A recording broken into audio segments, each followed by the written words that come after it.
My whole vision is to help women live well and live beautifully. So if that's the kind of ethos, then it all speaks the same language. So I really believe like all the details matter, from what you're wearing to what you're putting in and on your body to what your table looks like, what your home looks like. It is all one world. I see it as one world, and as long as I'm true to the brand and true to who the Jenni Kayne woman is, like it could be any category. It doesn't make a difference.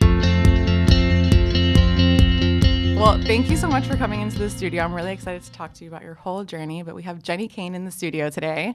Thank you for being here. Of course, I'm so excited. So, okay, I have so many questions for you. You are like the epitome of lifestyle and just like feel good vibes. And I don't know how much you know about Active Ingredient, but I always kick off the whole podcast asking what you were like as a kid that you remember, because as you are the queen of lifestyle, I feel like I wonder what qualities you had as a child that are kind of like in your personality today, or even like woven into your business.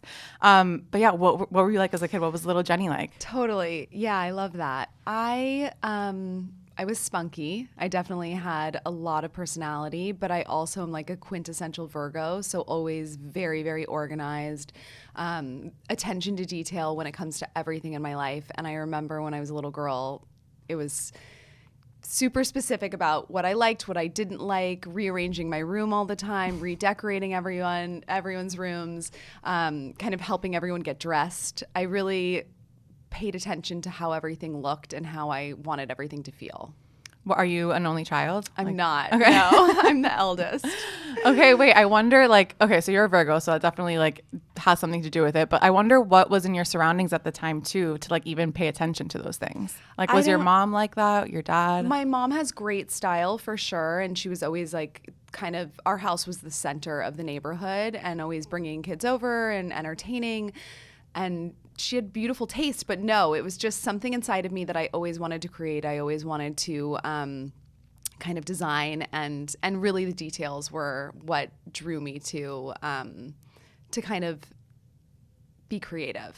I love that. Okay, so you started your business really, really young, but you started at 19. So like from that kind of like early, or not even awakening, but just like recognition that you had this attention to detail and like this love for all things organized, detail, like beauty. What was that like from childhood to 19, ready to start this business for you? Like what were your thoughts? Do you remember what your vision was at that time before starting? So I definitely like was a little bit wild in my adolescence and really lived my life fully until I was, I feel like by the time I was 19, I was already grown up is what I'm trying to say. And I just really knew what I wanted to do. I had a very clear vision. I was very naive, but also very driven and ambitious. And I think being naive also kind of served me because I didn't realize how difficult this business was going to be. And I just was all in, and I really had a vision for what I wanted to create.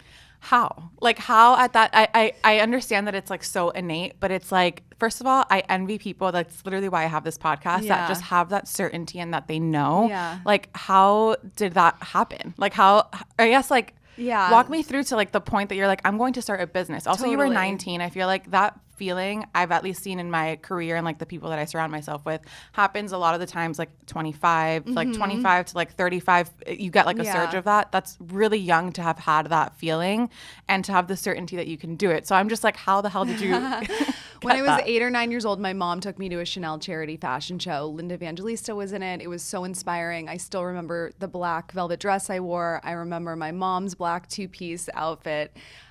I remember it like it was yesterday, and I was just so in awe and so inspired. And from that day forward, I knew that I wanted to be a designer. I knew I wanted to have a lifestyle brand.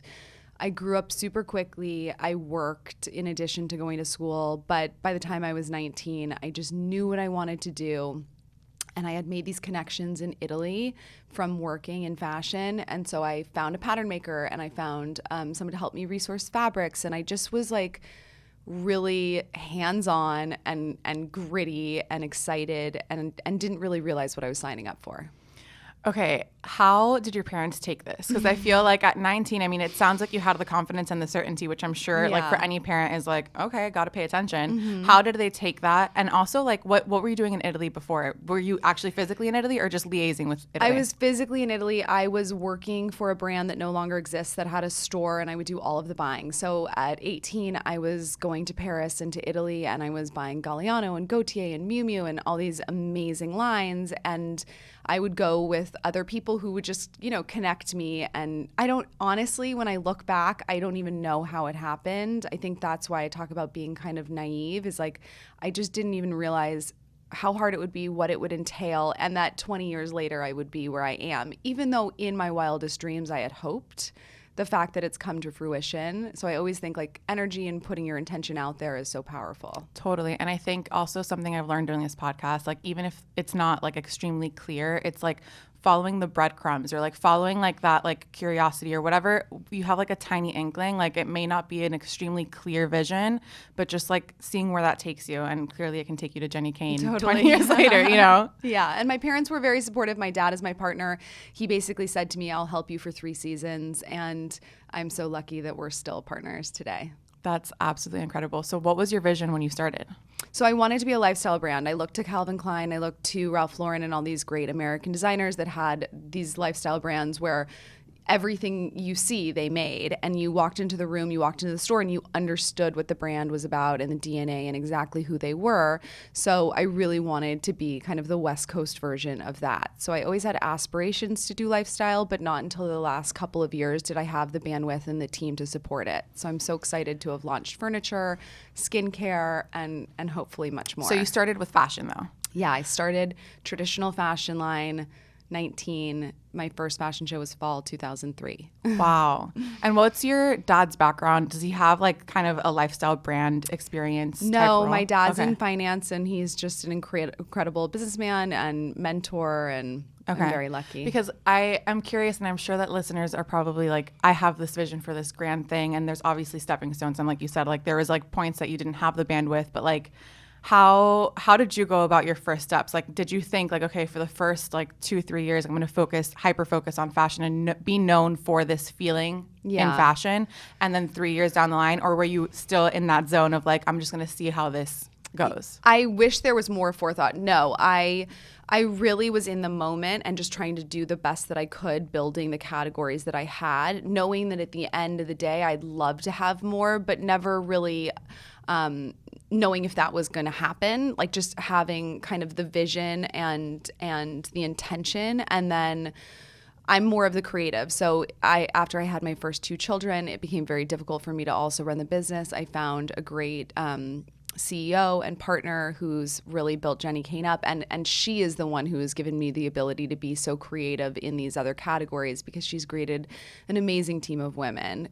We're primarily women. I actually heard her speak on the Slow Stories podcast, and I was like, she's so, first of all, refreshing that she like kept it extremely real at like the stage in which she entered Jenni Kayne. Yeah. And I think that's such an important thing, and I struggle with this too as a founder, that you like want to be so involved with every single thing, and it's limiting. Like you don't have the bandwidth. You actually can't do it all, and the best way to kind of like budget your creativity is to focus on the things that you bring to the table. Totally. and hire people for the things that don't.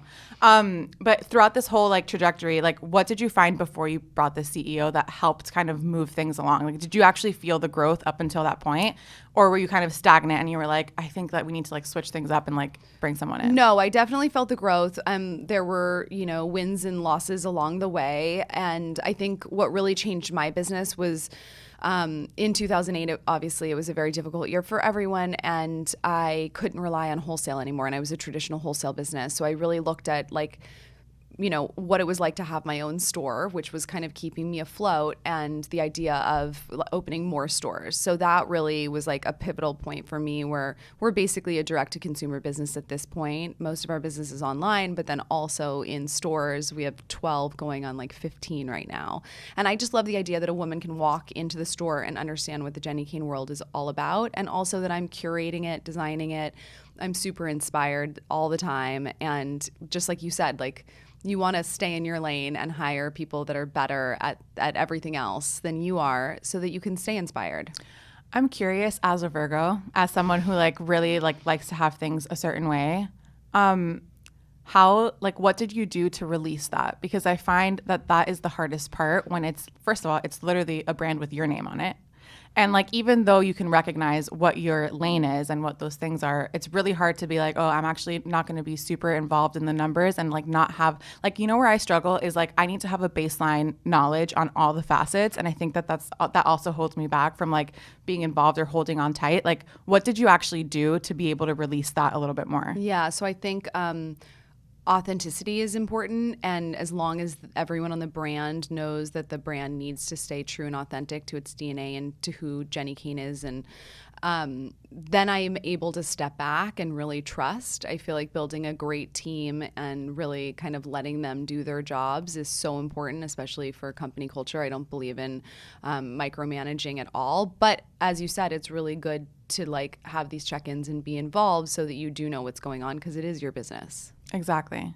Yeah, I struggle with that. It's like you just want to have like baseline information that I'm like, I don't know how much of my mind share should be going to even knowing this baseline information versus just keeping me in the lane that I'm good at. Yeah. Okay, but I'm also curious from like 19 to now, like I'm sure you have evolved like crazy as a human. You became a mother, and just like with life, I'm sure things change for you. Your team has probably evolved as well. Do you remember specific moments in which the brand took a serious turn, or that you like your evolution kind of like informed the evolution of the brand? Yeah, I love that question. Totally. Because I started my business when I was 19, I feel like I have grown up so much, and obviously my life has changed from being a single, girl who was so just into fashion and living on her own to buying my first home and designing it and kind of getting really into interiors, to then becoming a mother, which really made it all about, well, what am I putting in and on my body, and looking at chemicals and cleaning up my diet, cleaning up my beauty routine, just wellness becoming paramount. And then, coming into the kitchen, learning to cook. Like, I couldn't boil water. Now I heard you say that, and I was like, I can't imagine a world in which Jenni Kayne doesn't know how to boil water. No, couldn't. I started taking cooking classes like 11 years ago, and it changed my life. And so, yeah, I feel like the brand has definitely followed my growth as a woman. And if you look at the different categories that we've gone in, it definitely, and like what I've been focused on, it definitely follows the same path, which has been pretty cool. Also growing pains and growing up in public a little bit, but it's been great. I'm curious how you, with each different vertical of the brand, how do you, or what advice would you give to someone who wants to do something similar? How do you keep that brand like messaging and feeling and vibe so intact, and it doesn't feel like, oh, this is a departure, or like, or this doesn't feel right? Like, how do you actually do that, like, tactically? My whole vision is to help women live well and live beautifully. So if that's the kind of ethos, then it all speaks the same language. So I really believe like all the details matter, from what you're wearing to what you're putting in and on your body to what your table looks like, what your home looks like. It is all one world. I see it as one world, and as long as I'm true to the brand and true to who the Jenni Kayne woman is, like it could be any category. It doesn't make a difference. And like, I'm sure you have a ton of different things that come into your mind as like you just go through life and find new things or try new recipes. How do you actually execute on which idea to go next on? I'm sure it's not like, I'm in lifestyle mode, or like I'm in furniture mode, let me do furniture. I'm sure that like throughout your days you feel a little bit of everything. Like, how do you hone in on one specific thing? So I'm constantly inspired, and yes, I am. I touch so many different categories that I'm constantly on my phone sending messages to everyone in my team. And then we do have very focused meetings. So there are times of the year where we're very focused on home and designing that collection, other times where it's all apparel. And then throughout all of that, we're always doing stuff on Rip and Tan, which is the lifestyle portion. Obsessed with that blog. It's so good. You guys listening, if you haven't checked out her blog, it's so good. It's so good. You have like the best people on there too. Oh, it's so sweet. So I love like highlighting inspiring women and kind of learning how they live and what their world looks like, and then also doing entertaining and wellness things, because that's really what feeds me. Yeah, totally. How do you have the stamina? Like you've been in business for 20 years? Yeah. That is, first of all, like you've defied all the odds of businesses. I think it's like 50% of businesses fail in the third year or something like that. And how the hell do you keep on going and keep on innovating and keep on being inspired? So I think having all the different categories actually really helps because, like I said, when I was younger, I was so invested in fashion, then really invested in home. I started the blog when I had my children. So I'm able to be creative and kind of shift. And then because I have this amazing team, like they really have built it into this incredible business and then tell me like, okay, we need you over here right now. Like, so I touch everything, but I'm not micromanaging and running everything. So it's interesting. It's like have a great team at home, have a great team at work, and then you can be a great working mom. Otherwise, I don't really know how to find balance. Have you ever felt like, because you're so right, like within it you have a ton of different businesses, but have you ever felt like I just want to start something completely different, or like you found the freedom within the framework of Jenni Kayne? Freedom within the framework of Jenni Kayne. I mean, there's so many other things I want to do, but within the framework. So right now we're redoing a house. We took it down to the studs in Santa Ynez and making it just like a total Jenni Kayne house that will do cool activations and probably sell one day. And that's so exciting and inspiring because interior is just something I love. It's just outside of Montecito. It's like wine and horse country. So when you do like the launch for that, you want to invite me because I want to check it out. So doing things like that is really exciting. I'd love to get into hospitality. There's just so many more categories that I feel like we could do really well. I feel like this is you're building like a Ralph Lauren legacy brand. California like, do you feel that? Like, Yeah. I feel that from you, from that energy, and it feels really authentic in every single one of the verticals that you do. And it's like, I guess I'm always going back to like, how can we help the listener? But it's like, what advice would you give to them on how to like check in with themselves to make sure that they're leading from that? Because I think a lot of times founders are like always listening to their audience, which is great. But sometimes, like, it sounds to me like you have a perfect balance of the two. Like, you're led from your intuition and from what inspires you, but also from your audience. Like, how do you balance that? So I have like a meditation practice that's really important to me, and I really feel like staying balanced and grounded and listening to your intuition. You're right, everything comes from that. That's your knowing, and that's so important. And then I like being as close to my customer as possible in terms of like, I can really get feedback from the stores on what women want, what's working for them, what's not. But like, I'm not reading my comments on Instagram. So I think having a healthy relationship with, social media, with, your customers or people that are out there with opinions is really important because you just want to take the things that are constructive and not take everything else on.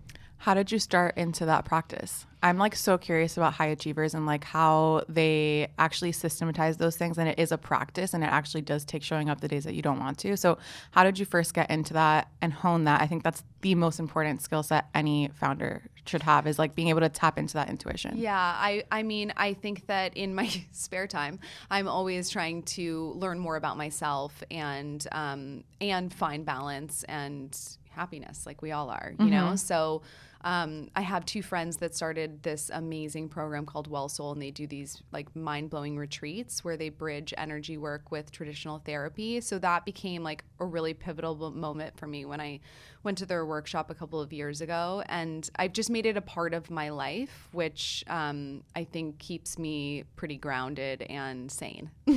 Is it a daily practice? It's a daily practice. Yeah. It has to be. I feel like it's like, I always talk about how it's like rewiring or unlearning a lot of the stuff from your like younger childhood or early adolescence. And it's like, you would think that like with life, that's just such a short period of time that like you can just do it for a short period of time also, and like then you're done. And it's not at all. It's like literally every single day for the rest. It's like a lifetime commitment. Mm-hmm.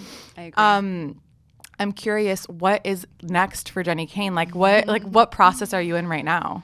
We are building out home, so opening more home stores. We just opened our first solely home store in Soho, which has been so exciting and inspiring. Our stores are all beautiful, but this one is especially beautiful and really feels like quintessential New York architecture. Oh my God, I cannot wait to check it out. So we're opening another one in Los Angeles. We're also opening a combination home and clothing in Boston, which I'm excited about. So rolling out more stores, and then we're launching jewelry next, I want to say spring, summer, which is exciting. Oh my God. More beauty coming. So I launched a beauty line called Oak Essentials recently, which is really, really beautiful products starting with 5. So kind of building on that.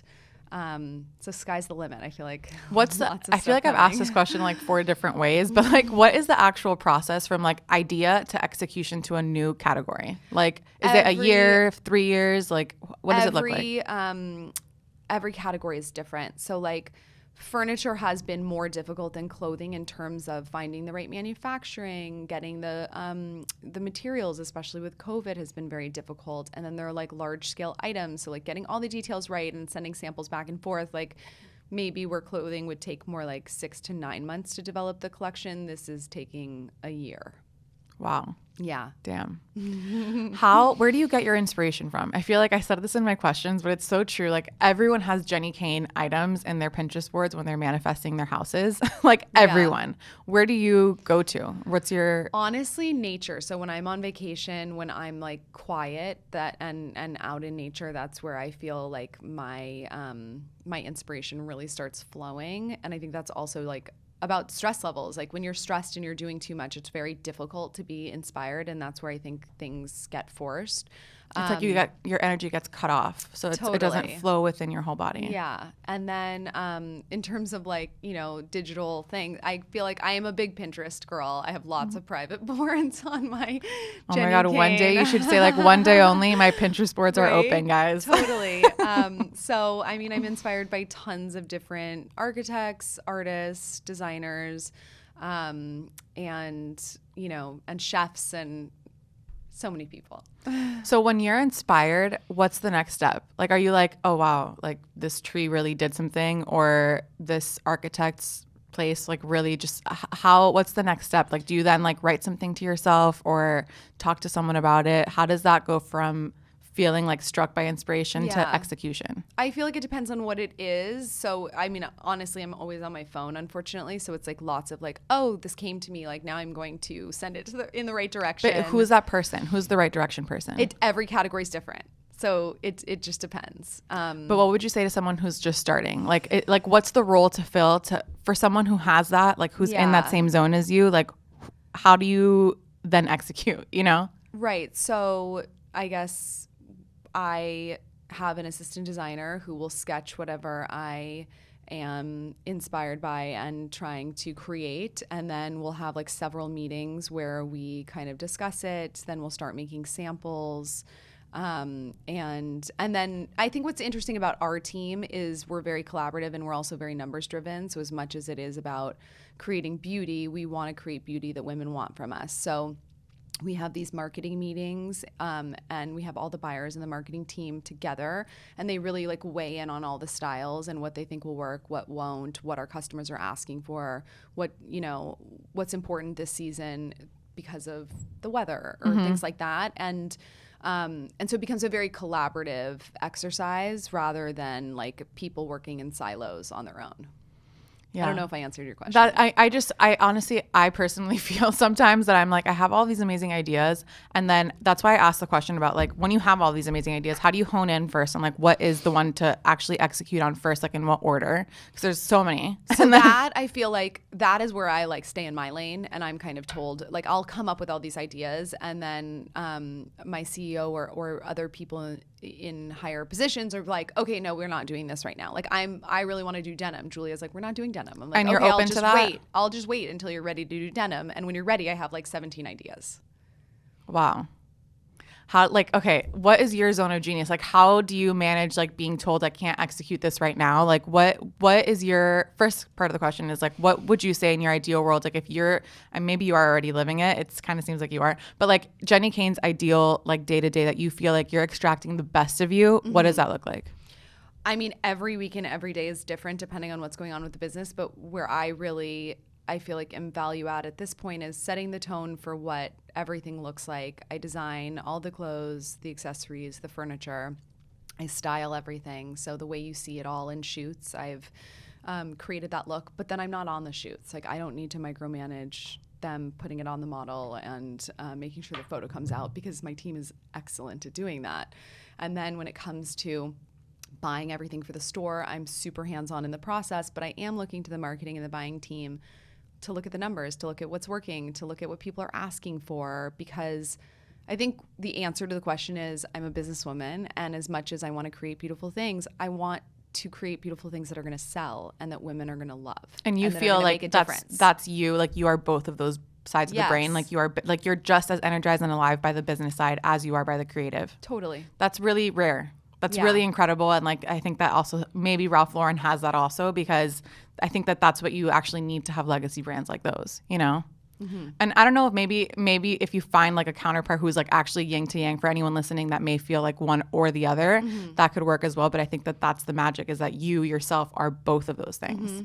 That's pretty cool. Yeah. How did you identify that? If you like grew up thinking that you were like in the creative, like fashion-y design type So I'm definitely not running the business. I definitely have a partner that does that, but I am just savvy, and that's, I mean, I want to build something amazing, and that requires, like having that grit and having that foresight. Yeah. So you talk a lot about your team and trusting them. How do you go about finding the right people?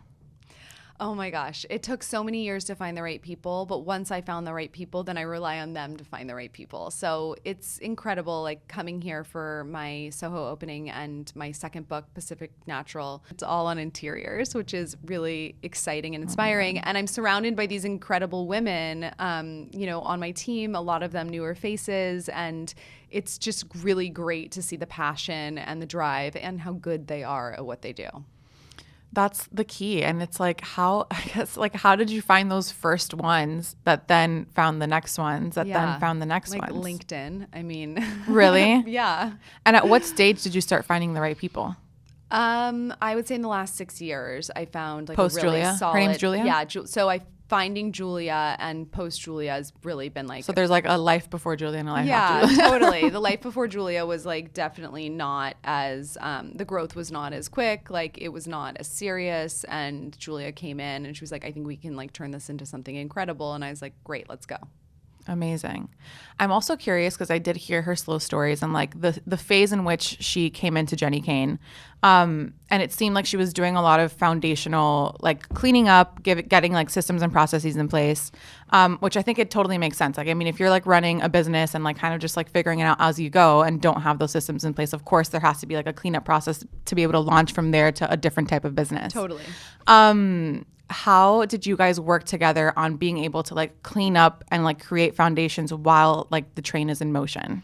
Honestly, she really did that. She came in right after I had had my second child, and she just was like, okay, this is what I'm going to run with. Are you good with this? And I signed off on it, and we just kind of changed the way the business was run, changed the way we were looking at fashion. I mean, I had been saying for a long time, I basically used to come to New York 4 to 6 times a year to show the collection, do presentations, Fashion Week, the whole thing.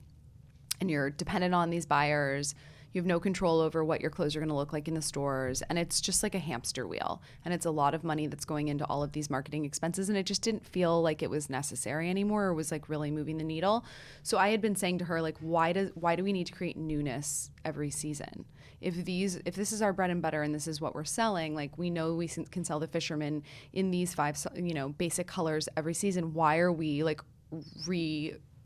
defining the wheel each time? So she kind of took that, and this concept of like the way that I dress, which is find your uniform, became this whole campaign. Is it shouldn't be difficult for women to get dressed in the morning. Like we all know what looks good on us. Once we figure it out, we kind of just use that recipe over and over again. So like, let's find the core pieces that you need in your wardrobe that you can wear every day, whether it's to be with your kids, to go to work, all of that, and like take the effort out of getting dressed. So she would like take these things that I would feed her, and then she would create like a whole system around it and create a business out of it. So I think it's a collaborative process. But that was very like awake of you to recognize like that formula that worked in fashion that didn't serve you or your customer. Like that is also like a testament to you being awake enough to be like, why are we doing this process that actually doesn't yield results? But that goes back to listening to your instincts. Because exactly. At the time that was like terrifying. Exactly. Because everyone thought you had to do Fashion Week because that's how you had That's to why get I'm saying press like and that's so impressive that like you did that. Like now I feel like we have these conversations about intuition and it's like kind of the norm, or at least it's more the norm, which is fabulous and more people should be awake. But that's incredible that at that time you were able to like, no, like I'm going to go against the grain. I'm going to go against the kind of like seasonal formula that everyone does and do my own thing. And it's clearly served you. So moral of the story, guys, is continue to listen to that intuition. If something's not working, why are you still doing it that way? Totally. What is the category or product that you feel really kind of defines Jenni Kayne? I think our knits. I mean, I think that's where I started, and that's what so many women come to me for. And I think I love a great sweater. Like, no, the sweater that you have on right now, I literally want to take off of you and put on myself. I'm obsessed with it. No, like I literally will buy it the day it goes live. It is so good. So you would say your knits. Definitely. What is the question that people ask you the most? Like, how do you do it all? And it's always balance. Great team at home, great team at work. Like, there's no other way to do it. And you do feel like present with your family, your kids. I am on my phone more than I should be, but I am very present in whatever I'm doing. So I try to kind of turn my phone over when I'm in business meetings and really be in the moment at work. And I'm not micromanaging what's going on at home. And then when I'm at home, I'm at home. And I really make a lot of time for my family. So I've structured my days so that I can, pick up my kids in the afternoon, go home and cook dinner. Even if I'm still kind of working at that point, I'm at home in the kitchen with my children. And we have, especially with COVID, we have dinner like, 5, 6, 7 nights a week. Like we're together all the time. I love that. I also love what you said about the uniform thing, and I've seen your campaigns, and I think that they're spot on, and I think that they translate across all of your categories too. It's like even with recipes, like if you can have like baseline things, kind of like the foundation or like the backbone of what you know how to cook, totally, or like the backbone foundation things of what you're gonna wear, it creates more space. Like if you release all of those decision making throughout the day, and you have more space to actually create other things, like that's incredible. Totally, I think. People get very hung up on doing things perfectly and really like taking the effort out of getting dressed. Same, it goes to your home too. It's like there's a recipe for it all. Yeah. So out of every single thing that you do, you're a mom, you're a founder, you run a team, what is like the thing that actually makes you feel the most alive? Like that's what we call the active ingredient at this podcast. And I'm curious, like where do you feel the most alive? I would say nature and horseback riding. I horseback ride almost every morning before work. Yeah, and I do it with my daughter too. And for me, riding is something I've always done, but I love being connected to the horse out in nature, and there are no devices. You are 100% in the moment. And I don't know how many other times in the day I can truly say that that's the case. That is beautiful. I've gone horseback riding a few times, but I feel like there is just such a, like you're literally with nature. You're with an animal in nature. Mm-hmm. So, and with your daughter, like the whole thing is just so beautiful. I love it. And you do that every single day. I do every morning. Like 7 days of the week. Not on Sundays. Unless there is so much work that it can't happen. Every morning, that's how I start my day. Like you go to Tracy Anderson, I go horseback riding. I love that. But again, like back to like what actually lights you up. And that's what I always try to get everyone that listens to this podcast is just pay attention to what actually lights you up. Just because someone else meditates doesn't necessarily mean, I really believe in meditation. So actually like that's not the best example, but just because someone does Tracy Anderson doesn't mean that lights you up the same way. And I believe, and like I recently heard this, the listeners are probably like, Sophie, we get it. You love this quote, but I'm obsessed with this quote by Howard Thurman. Brene Brown said it. And it was like, we don't need more people to create more things we just need more people that are alive.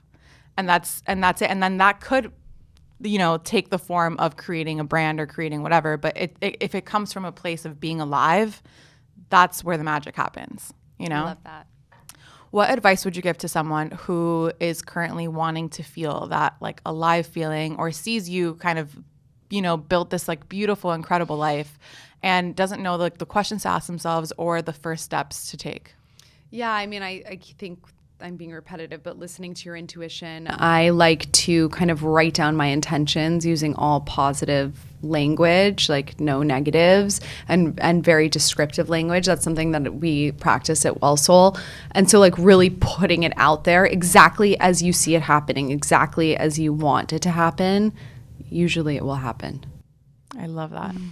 All right. Well, I'm going to ask 2 more questions and I'm going to weave into the Okay. other one because I'm actually super curious. What learnings have you had while building a team that you wish other founders knew, or that you wish you knew as you were growing and scaling? So I think hiring people that are better at what they do than you are is really important, and not micromanaging them. And then boundaries are super important. I love all of the girls and few men that are on our team, but I'm not best friends with them. Like, I have very strict boundaries because I think camaraderie and energy and company culture is paramount. But at the same time, I like to keep business and personal. I love that. And then last question is, I feel like you've been interviewed a ton. You've been covered, like you've been on podcasts. What is something that you feel like hasn't been asked to you, or something that you wish that you can just like shout from the rooftops? Oh my God. I don't know. I have to think about that. It's okay. It's okay. Or just, it could be something that you actually do say also, but that you want to like hammer in. If there's anything that you're like, I want to be known to like say this or stand for this, or. I would just say I really want to take the effort out of getting dressed, decorating your home. I think less is more, and women really kind of put too much pressure on themselves, and really like embracing the body, the skin, like everything, embracing who you are. I love that. Awesome. And what's next? Which tell us the Soho spot is opening or opened yesterday. So Soho home store just opened on Green and Prince, which is very exciting. We're opening as a version in Brentwood soon, and opening Boston in a couple of weeks on Newbury Street. I went to college in Boston for 6 months, so. Wait, did you not go to college the whole time? You just No, went I to started college? my business when I was 19. I only went to college for a year. Oh my God, we didn't even get into that whole thing. Yeah. Normally I do trajectories, but like today I was like, I want to ask her specific questions. What? No, I went to college when I was 17. I worked when I was 18. I started my business when I was 19, which is like so funny because I'm now here with my sister who went to University of Chicago and got her master's at Stanford and then her PhD at Stanford. Now she's at Columbia. I'm like, we are so different. It's wild. Yeah, but you both listen to like, is she, do you feel like she's on the path that's like super true to her? Yeah, she's a professor at Stanford and now maybe wants to go to medical school. She may kill me for saying that, but like she's 2 kids and is like, oh, maybe I want to be a doctor. Like she's so I am obsessed. Can I get your sister on this podcast? Yeah, maybe. No, I'm like being dead serious. Maybe. I don't know your sister's name, but if you're listening, like that's what I love. Like I love people that are not afraid to change, like do Totally. something different, to not go to school if you don't Yeah. want to or you don't feel aligned with it. Like those are the people that I like to talk to. Yeah. I No, she's love so that. funny. She was like living in a mountain town in Telluride with her children, and now she's in New York City. She's like, what am I doing? No, she's doing the exact thing that she's supposed to. I am obsessed Totally. with that. I need to talk to her. Also, Telluride is like top 3 places that I'm amazing. obsessed with. It's So just great. the energy. The energy is amazing. The mountains are incredible. Let me tell you, a the Jenni food. Kayne like après ski vibe Yeah. situation there. Like, can we manifest that? Because Yes, maybe a little bed and breakfast. a ski in, ski out situation. Obsessed. All right. Well, this was amazing. Thank you so much for being here. Thanks for I'm so having excited me. for you. Also, that sweater launches in January. The I'm mock neck. obsessed. Obsessed. All right. Thank you. Thank you.